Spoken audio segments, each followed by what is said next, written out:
Saúdo a todos com a paz do Senhor.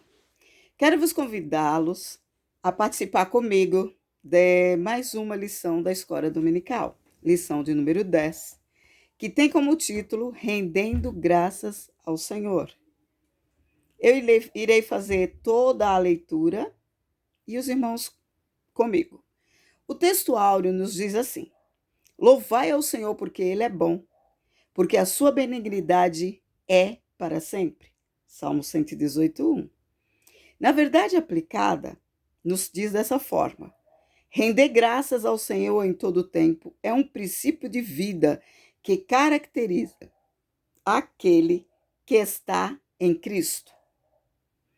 Os objetivos dessa lição de número 10 é apresentar as características do Salmo 118, falar sobre a bondade e a benignidade de Deus, mostrar que Cristo, a pedra angular, sustenta a sua igreja. O que eu quero dizer, já começar aqui nessa lição gloriosa, é que em meio a toda essa loucura que está acontecendo no planeta Terra, com essa pandemia, com os desgastes emocionais e financeiros, eu quero te dizer que o Senhor está no controle de todas as coisas, porque Ele é bom. E ser bom é o caráter de Deus. É do caráter de Deus ser bom. Então, tudo que vier dele, para mim e para a tua vida, é bom. Parece contradição? Mas Deus é Senhor de todas as coisas. Se Ele está permitindo essa grande angústia e agonia sobre o planeta Terra, Ele sabe o que está fazendo. Não importa o número de mortos. Talvez você pense, porque ninguém da sua família partiu dessa terra com essa enfermidade. Mas se também vier a partir, Deus está no controle de todas as coisas. Quero ler com você o salmo de referência dessa lição, que é o Salmo 118. Como eu já li o primeiro versículo aqui, louvai o Senhor porque Ele é bom e a sua benignidade é para sempre. Eu quero ir direto para o versículo 2. Diga agora, Israel, que a sua benignidade é para sempre. Invoquei o Senhor na angústia, o Senhor me ouviu e me pôs em um lugar largo. O Senhor é a minha força e o meu cântico, porque Ele me salvou. A pedra que os edificadores rejeitaram tornou-se a cabeça de esquina. Deus é o Senhor que nos deu a luz. Atai a vítima da festa com cordas e levai ao ângulo do altar. Tu és o meu Deus, e eu te louvarei. Tu és o meu Deus, e eu te exaltarei. Louvai ao Senhor porque Ele é bom e porque a sua benignidade é para sempre. A introdução dessa revista nos diz o seguinte: o estudo do Salmo 118 destaca a relevância de exaltarmos o caráter de Deus, confiarmos nele em todo o tempo e testemunharmos dos seus maravilhosos feitos. Tópico 1 nos diz assim: louvor como resultado da confiança. O Salmo 118 é um chamado para louvar a Deus pela sua bondade e seu socorro. Interessante o testemunho do salmista sobre o valor da confiança em Deus. O 1 diz assim: é parte integrante do Salmo do Halel. Halel significa louvor. Um grupo de salmos são identificados como salmos de Halel, 113 a 118. Os judeus identificam o Salmo 136 como o grande Halel. Os Halel eram citados nos cultos ou recitados nos cultos da sinagoga e nas 3 grandes festas da peregrinação: a festa da Páscoa, a festa do Pentecoste e a festa das cabanas ou tenda, além da festa da dedicação do templo. Constitui os salmos de exaltação aos atributos de Deus e à sua obra salvadora. A Bíblia informa que Jesus, por ocasião da última ceia, juntamente com os discípulos, cantaram um hino. Isso está relatado em Mateus 26:30. Segundo a maioria dos comentaristas, a maior dos comentaristas, trata-se de um Hallel, por meio do qual expressaram a gratidão do Senhor naquele momento. Então, através do Salmo, o Salmo 118 é um grande cântico, é um cântico de adoração nas festas judaicas e um cântico de adoração para mim e para você no dia de hoje. A Bíblia explica que o Salmo é litúrgico como a construção. Mostra e consiste em duas partes. Os versículos eram cantados em procissão ao aproximassem do santuário. E eram cantados, sem dúvida, em parte fora e em parte dentro do templo. Louvar a Deus em todo o tempo e nos dias do culto. Melhor ainda, já chegar na igreja local e em atitude de louvor e adoração. Então, é o que eu entendo aqui, que já devemos sair da nossa casa adorando, com espírito de adoração, adorando ao Senhor.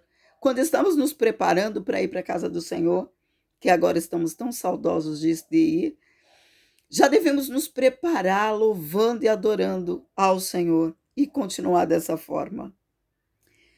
No tópico 1.2 diz assim, o título. Segundo a Bíblia de Estudo da Fé, o Salmo 118 não tem nenhum título que apresente uma ocasião histórica para a sua composição. Nenhum fato extraordinário aconteceu para que fosse composto esse salmo, mas com certeza houve a unção e a moção do Espírito Santo no compositor. Por um lado, ele se encaixa perfeitamente no retorno do cativeiro de Babilônia. A nação representada pelo orador tinha sido severamente punida pelo pecado, cerca de quase a extinção pelas nações. Porém, o Senhor livrou o seu povo e a nação começou a se reconstruir conforme Deus havia planejado e a louvá-lo por permitir que vivessem. Por outro, esse salmo era uma cerimônia que celebrava uma vitória do rei na batalha. A ideia é a mesma dos salmos de Davi. O rei, que representava toda a nação, estivera em grande perigo, mas fora livrado da morte e fez um voto de contar as grandes obras do Senhor. E há diversas interpretações para esse hino de ação e graça. Uns atribuem a vitória ocorrida na batalha descrita em 2 Crônicas 20:27, outros ao livramento do Egito e à vitória dos cananeus, e por fim há outros que atribuem a celebração feita pelos judeus pós dedicação do segundo templo, ou edificação do segundo templo, e ainda a reedificação dos muros. Então podemos dizer que é um hino de ação e graça, de agradecimento a Deus pelos seus grandes feitos. No 1.3 nos lembra que um salmo que expressa a gratidão. Este 118 é um salmo que expressa a gratidão. Percebemos ao longo dos versos que compõem o Salmo 118 que o salmista procurou expressar sua gratidão a Deus, rendendo a ele graça em decorrência da sua bondade, louvando a benignidade e exaltando os livramentos e a salvação alcançada por meio de ação de graça a Deus, bendizendo o fato de que Deus é aquele que fortalece. Ao agradecer e ao louvar o Senhor, o salmista expressa seu amor a Deus de uma forma pura, sem fingimento e desinteressada. A ação de graça acompanha o louvor, pois quando alguém declara os atributos e obras de Deus, não pode deixar de ser agradecido por isso. O louvor conduz regularmente à ação de graças. Em tempos tão difíceis, é importante enfatizar a atitude de gratidão. Notar, em Romanos 1:21, notar esse texto, conheceram a Deus, mas não o glorificaram. e nem lhe deram graças. Todo aquele que está em Cristo precisa ter uma contínua atitude de gratidão ao Senhor. O próprio Jesus Cristo expressa a gratidão em Mateus 11:25, em João 6:11 e João 11:41. Um comentarista, Kenner, nos fala assim a respeito de Romanos 1:21. Em um tempo social edificado em torno das ideias de favor e honra, a ingratidão era uma das piores transgressões. Expressar gratidão é honrar. Era o dever esperado de quem recebesse um presente. Então eu e você recebemos o maior presente, que é a salvação das nossas almas. Por isso mesmo, em meio a tamanha angústia, tamanhos problemas, mundo parece que está do avesso, nós temos motivos para agradecer a Deus todo o tempo, a ser gratos a Deus em todo o tempo. No tópico 2, nos fala do caráter de Deus. O Salmo 118 é um convite para que o povo de Israel verbalize sua gratidão ao Senhor em decorrência das características que compõem o seu caráter. E o caráter de Deus é bondade, benignidade. E Deus é Deus que escuta. Ele é um Deus que escuta. Aleluia. No 2:1 diz assim: louvai ao Senhor porque ele é bom. O primeiro motivo para louvar ao Senhor consiste no fato dele ser bom. O texto instiga os cantores a uma reflexão sobre um dos atributos maiores de Deus, a bondade, e é o mais elevado princípio moral de Deus. E nós, como filhos e servos de Deus, temos que apresentar isso ao mundo, esse caráter bom de Deus. E não é só para quem nos faz o bem, mas justamente para quem nos aflige. O Senhor nos ensina que temos que mostrar o caráter da bondade, a divindade de Deus. Aleluia. A bondade é o mais elevado princípio moral de Deus. Ao qualificá-lo como bom, informa-nos que nele não há defeito. Grande Deus. Ele não age com perversidade. Nele há luz e não trevas. Não há maldade. Enfim, tudo que provém de Deus é bom. Os seus caminhos e os seus decretos, Deus é bom em sua essência.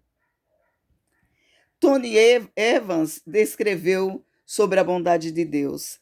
Na verdade, a bondade de Deus pode ser definida com as perfeições coletivas da sua natureza e a benevolência de seus atos.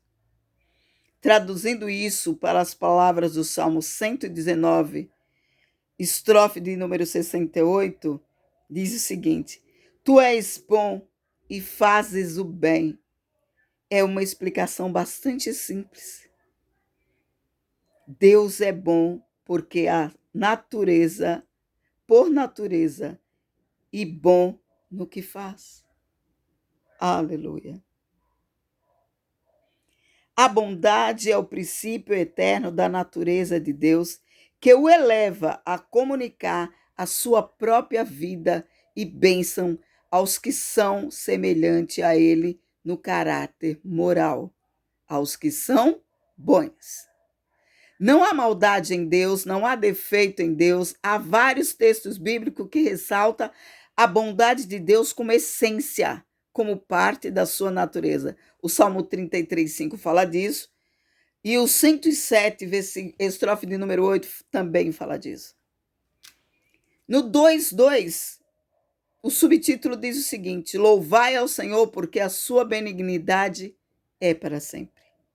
Isso está relatado no Salmo 118, na primeira estrofe. O salmista inicia e termina anunciando porque sua benignidade é para sempre. Trata-se de um termo que abrange diversas características importantes do caráter de Deus. Assim, não encontradas em diferentes versões da Bíblia alguma dessas características. Assim, são encontradas em diversas importantes, são encontradas em diversas versões da Bíblia alguma dessas características. Por exemplo, o amor, a graça, a misericórdia. O texto clássico que se compreende o significado e a importância dessa palavra é o Salmo 133, onde ela é usada 26 vezes para proclamar que a bondade e o amor de Deus são eternos. Ah, grande Deus! Trata-se de um tema tão relevante que a mensagem de restauração do povo de Deus, que havia sido levado para o cativeiro babilônico, contém o conteúdo do hino que será entoado: Louvai ao Senhor, porque a sua benignidade é para sempre. Não há maldade. Enfim, tudo que provém de Deus é bom. Os seus caminhos, os seus decretos, porque Deus é bom na sua essência. É natural de Deus ser bom. É natural. Coisa gloriosa. Jeremias 33, 10 e 11 nos fala disso.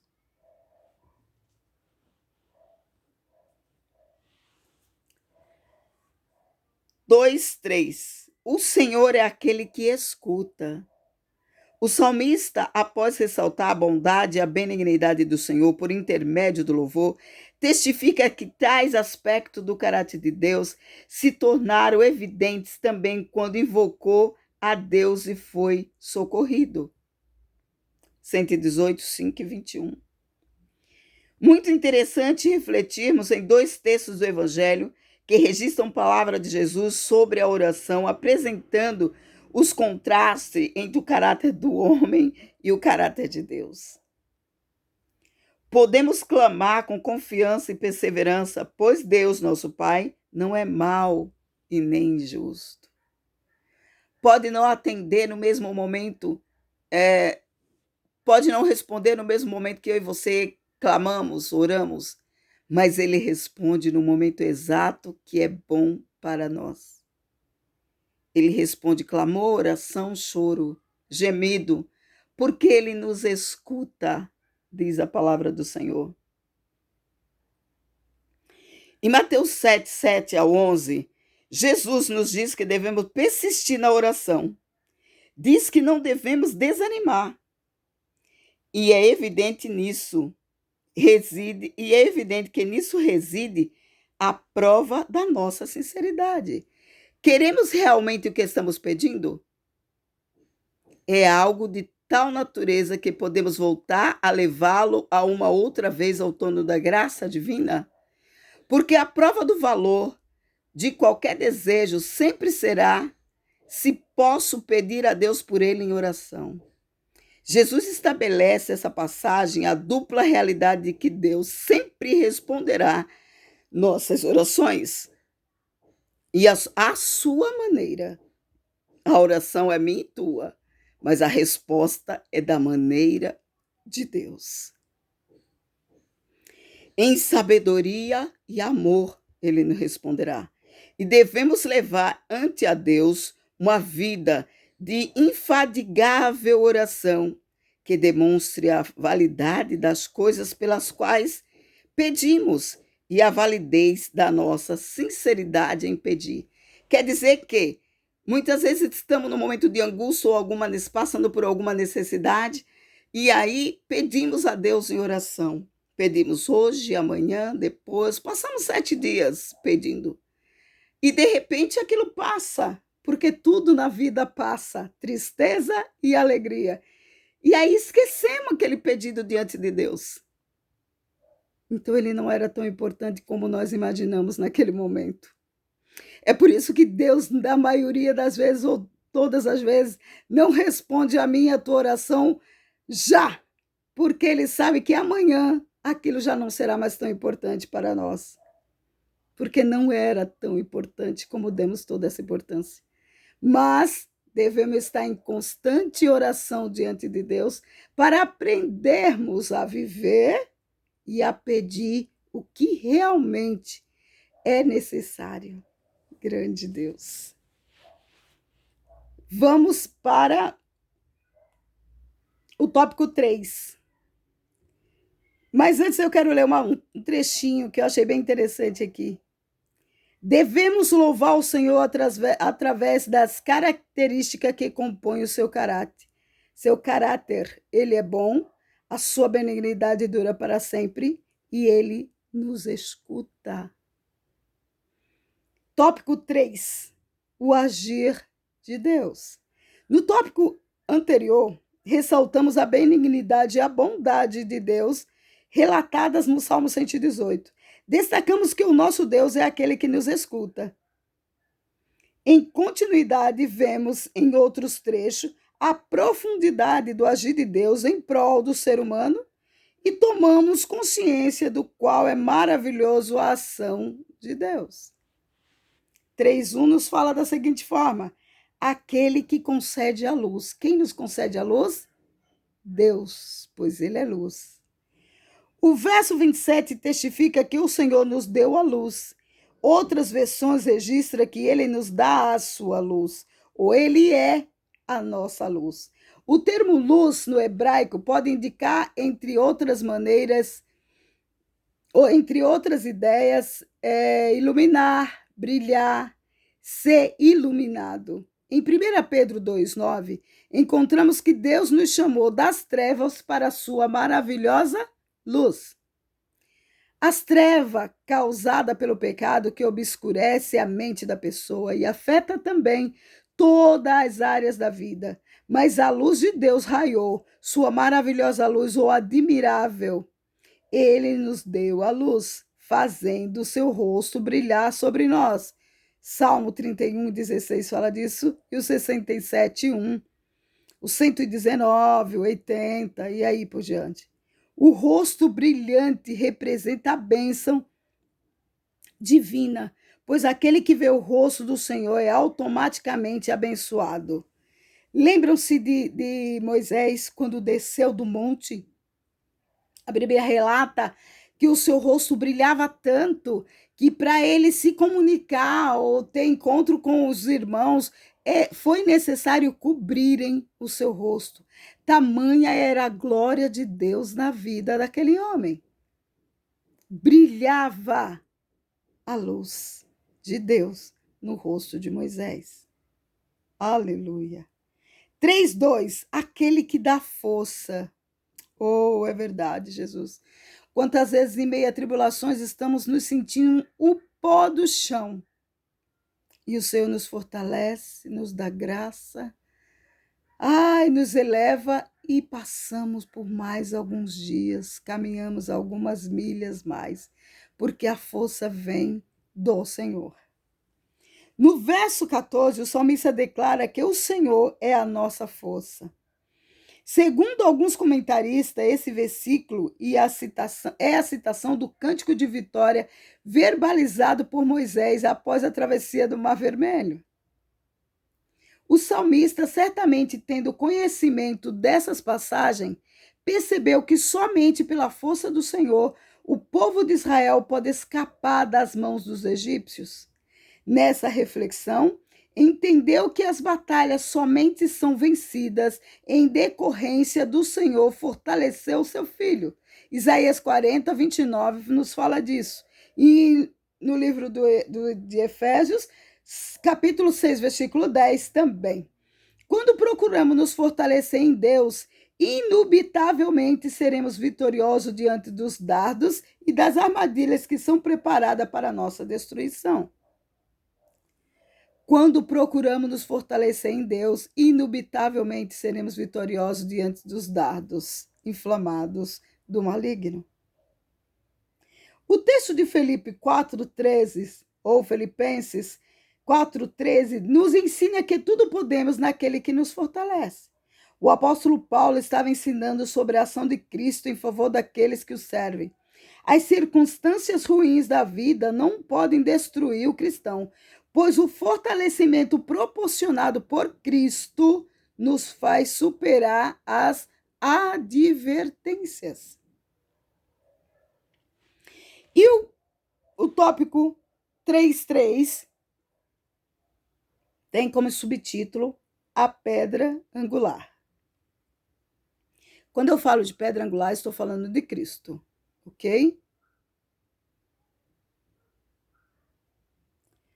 O salmista declara no verso 22 que a pedra que os edificadores rejeitaram tornou-se a cabeça de esquina. A pedra de esquina ou pedra angular é aquela que une duas paredes de um edifício. A pedra angular também se refere à pedra mais importante, a pedra de remate, a pedra-chave. É como se para unir duas paredes, eu não preciso de uma coluna, de uma pedra, para fazer o eixo. Isso é Jesus nos unindo ao céu, nos unindo a Deus.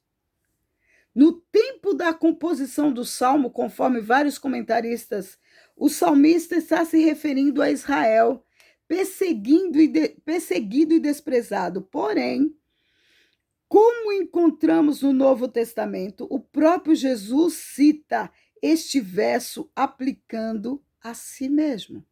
Mateus 21, 42, que ele era a pedra angular de esquina. Aleluia. Os apóstolos Pedro e Paulo identificaram Cristo como a pedra principal.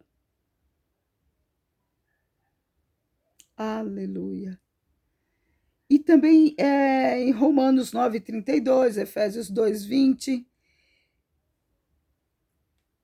o comentarista Kinder, ou Derek Kindner, comenta que Jesus tratou este versículo como sendo ele próprio, e os perseguidores como sendo o povo descrente, como também se identificou com Deus, a rocha de Israel, do outro lado, e com o reino, a pedra que se tornou uma grande montanha. Do outro lado, sendo assim, ele é a pedra da esquina, não somente no sentido de vincular toda a sua igreja, mas como também no sentido de unir o céu e a terra na sua própria pessoa. Aleluia! Glória a Deus. Jesus nos une a Deus. Ele une a terra ao céu. O agir de Deus em prol do ser humano é profundo, pois ele concede a luz e dá força. Quão maravilhosa é a ação de Deus! Ele é a pedra angular. Conclusão nos diz que o Salmo 118 instrui os servos do Senhor a uma vida de gratidão a Deus, a reconhecer a bondade de Deus e a sua benignidade. Ele é digno de ser adorado, não somente pelos benefícios, mas pela sua natureza.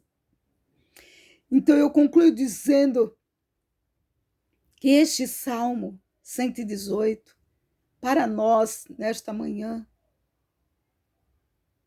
é o alimento, é um despertar,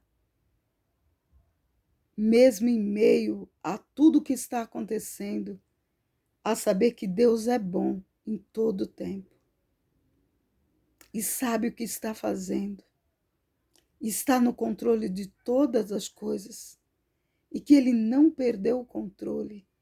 Ele é Senhor absoluto dos céus e da terra e nada escapa das suas mãos. A Bíblia nos relata que operando Ele, quem impedirá? Só temos que orar, buscar e confiar que tudo vem do Senhor e que nada é para sempre, nem tristeza nem alegria.